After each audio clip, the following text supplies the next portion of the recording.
Jeff King is here now with sports, and a legend was here in town. I know you caught up with him, and he's got an incredible story to tell. Yeah, I had a great afternoon with Simon Keith. Yeah, Jim, the Victoria Highlanders open their season this Saturday, and they'll have a special guest on hand prior to kickoff. Now, Simon Keith is back in Victoria promoting his book, Heart for the Game, the amazing story of how he became the first ever heart transplant athlete to play professional sports. Now, Keith grew up in Victoria, was a standout soccer player, likely would have been on the 1986 Men's World Cup team, but he was forced to undergo a heart transplant at the age of 21.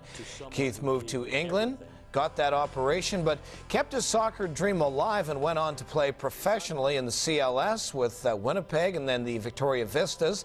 Keith then was the first overall pick by Cleveland of the Major Indoor Soccer League in 1989. Now, Simon Keith now lives in Las Vegas, but will be at the Victoria Highlanders game this Saturday night for a meet and greet and book signing. And today, he stopped by the station to talk about his amazing journey.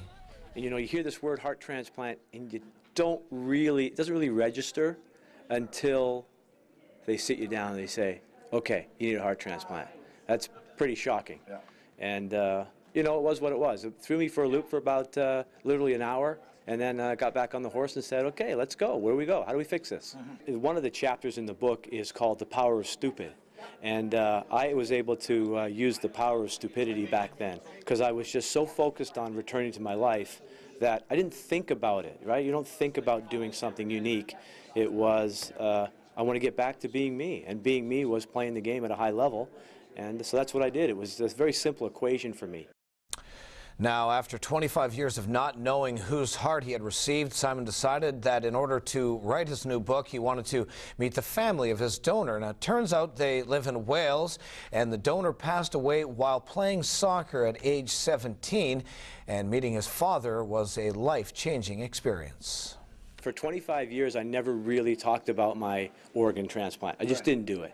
And 6 months ago, I decided that I would make the pilgrimage and go find out where the heart came from. And I ended up standing in Wales on a soccer field where the young man passed away with his father and with my son.